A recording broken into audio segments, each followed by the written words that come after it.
Welcome to The Explainer. Today we are diving into one of the Bible's most powerful and, frankly, shocking allegories from the book of Ezekiel. It's an intense story of love, betrayal, and a promise that just refuses to be broken. So right off the bat, we're hit with this question that really gets to the core of what's going on. It's a story about the relationship between God and his people, but it's told in a way that is deeply and sometimes pretty uncomfortably personal. To really get what this story is about, you first have to wrap your head around the main idea. The prophet Ezekiel basically frames the entire history of Jerusalem as the life story of a single woman, from her birth to becoming a queen, and everything that happens after. Okay, so let's break down who's who in this drama. Jerusalem, she's the wife. God is portrayed as the loving but ultimately betrayed husband. Now, when the text talks about idolatry, that's worshiping other gods, it's framed as spiritual adultery. And all those other nations, they're the illicit lovers. You've really got to keep this code in mind because it's the key to unlocking the whole chapter. The story doesn't start with a glorious queen in a palace. No, it begins with a scene of just total desperation and abandonment.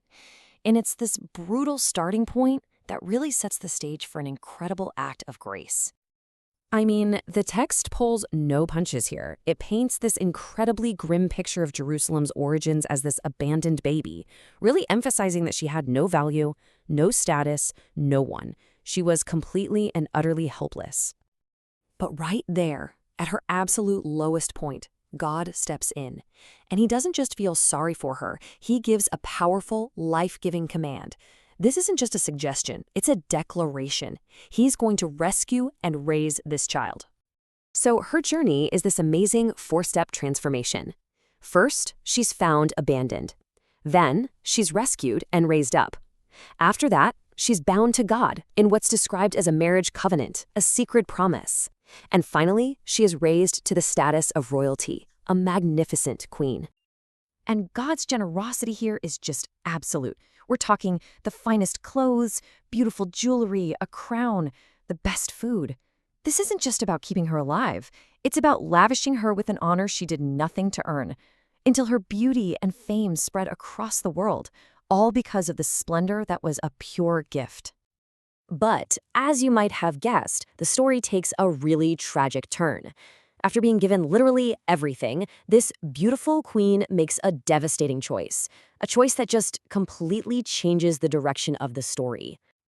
And here it is. This is the moment everything pivots. She completely forgets where her splendor came from. She starts to think her beauty and fame are her own doing, and with that pride, she uses those God-given gifts to chase after other lovers, which in this allegory means Israel turning to worship the idols of other nations. You see, the betrayal was so deep because the very gifts of God's love, the amazing clothes, the precious metals, that special food, were twisted and perverted. She took them and used them in her spiritual adultery to worship and honor false gods. It's like taking the very symbols of a loving relationship and using them to tear it apart. Then the betrayal escalates to the absolute, ultimate horror. She sacrifices her own children. And the text is explicit. These are children born to me, to God. This points to the horrifying practice of child sacrifice, and it's portrayed here as the murder of God's own kids. So, a betrayal this profound, this multi-layered, well, it can't just go unanswered. What follows is a terrible judgment, a consequence that is designed to match the crime. Now, to put her actions into perspective, the text makes a really shocking comparison. It says her sins were so great, so corrupt, that she made notoriously wicked cities like Sodom and Samaria look righteous by comparison. Think about that for a second. She didn't just sin like them, she completely surpassed them. The judgment is this terrifying, poetic reversal of her glory. Her former allies, the very nations and gods she was chasing after, they become the ones who carry out her public humiliation. She wanted their approval, and now she's going to be exposed and shamed by them. The punishment described is just brutal and direct. It actually mirrors the legal penalty for an adulteress in ancient law, but it's carried out on a national scale. A mob of her former lovers will be her executioners. Her fall would be complete, just total. Burning the homes means utter destruction, and the punishment in front of many women, which represents other nations, makes her a public spectacle, a cautionary tale to put an end to her spiritual prostitution for good. And right when the story seems to end in nothing but blood and ashes, the narrative takes this shocking, completely unexpected turn. After all this fury and judgment, the tone just pivots on a dime to forgiveness. And the reason for this turn is so important. It's not because Jerusalem says she's sorry or earns her way back. No, the pivot is based entirely on God. He remembers the promise, the covenant he made with her, way back when she was that helpless child in a field. His memory is the foundation for her entire future.